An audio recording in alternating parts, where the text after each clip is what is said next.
Chapter 4 of the Ontario Reader's Third Book by the Ontario Ministry of Education. LibriVox.org. Chapter 4 The Pickwick Club on Ice. "You skate, of course, Winkle," said Wardle. Yes, oh yes," replied Mr. Winkle. I am rather out of practice." "Oh, do skate, Mr. Winkle," said Arabella. "I like to see it so much." "Oh, it is so graceful," said another young lady. A third young lady said it was elegant, and a fourth expressed her opinion that it was swan-like.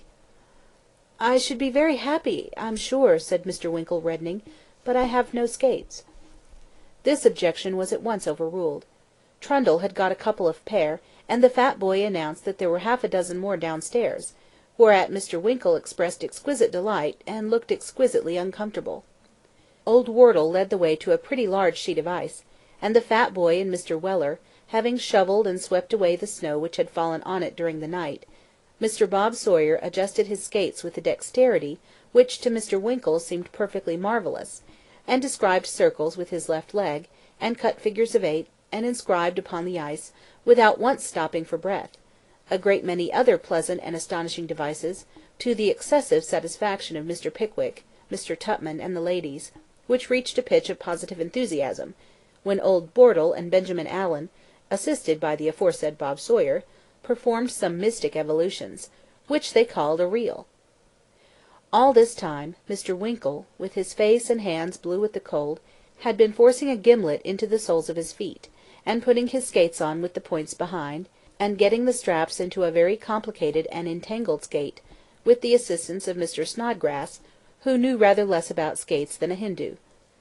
At length, however, with the assistance of Mr. Weller, the unfortunate skates were firmly screwed and buckled on, and Mr. Winkle was raised to his feet. "Now then, sir," said Sam, in an encouraging tone, "off with you, and show 'em how to do it." "Stop, Sam, stop," said Mr. Winkle, trembling violently, and clutching a hold of Sam's arms with the grasp of a drowning man. "How slippery it is, Sam!" "Not an uncommon thing upon ice, sir," replied Mr. Weller. "Hold up, sir." This last observation of Mr. Weller's bore reference to a demonstration Mr. Winkle made at that instant, of a frantic desire to throw his feet into the air and dash the back of his head on the ice. These are very awkward skates, ain't they, Sam?" inquired Mr. Winkle, staggering. "I'm afeard there's an awk'ard gentleman in 'em, sir," replied Sam.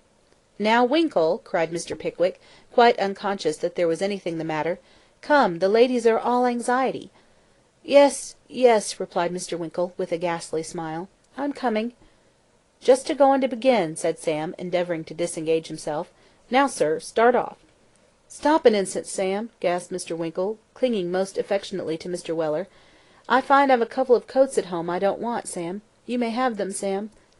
"Thank'ee, sir," replied Mr. Weller. "Never mind touching your hat, Sam," said Mr. Winkle, hastily. "You needn't take your hand away to do that. I meant to have given you 5 shillings this morning for a Christmas box, Sam. I'll give it to you this afternoon, Sam." "You're very good, sir," replied Mr. Weller. "Just hold me at first, Sam, will you?" said Mr. Winkle. "There, that's right. I shall soon get in the way of it, Sam. Not too fast, Sam, not too fast." Mr. Winkle, stooping forward with his body half doubled up, was being assisted over the ice by Mr. Weller, in a very singular and unswanlike manner, when Mr. Pickwick most innocently shouted from the opposite bank, "Sam!" "Sir?" said Mr. Weller. "Here, I want you." "Let go, sir," said Sam. "Don't you hear the governor a-callin'? Let go, sir." With a violent effort, Mr. Weller disengaged himself from the grasp of the agonized Pickwickian, and in so doing administered a considerable impetus to the unhappy Mr. Winkle.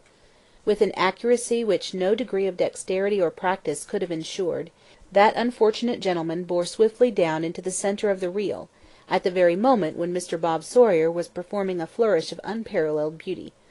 Mr. Winkle struck wildly against him, and with a loud crash they both fell heavily down. Mr. Pickwick ran to the spot. Bob Sawyer had risen to his feet, but Mr. Winkle was far too wise to do anything of the kind in skates. He was seated on the ice, making spasmodic efforts to smile, but anguish was depicted on every lineament of his countenance. "Are you hurt?" inquired Mr. Benjamin Allen, with great anxiety. "Not much," said Mr. Winkle, rubbing his back very hard. "I wish you'd let me bleed you," said Mr. Benjamin, with great eagerness. "No, thank you," replied Mr. Winkle, hurriedly. "I really think you had better," said Allan. "Thank you," replied Mr. Winkle, "I'd rather not." "What do you think, Mr. Pickwick?" inquired Bob Sawyer. Mr. Pickwick was excited and indignant. He beckoned to Mr. Weller, and said in a stern voice, "Take his skates off."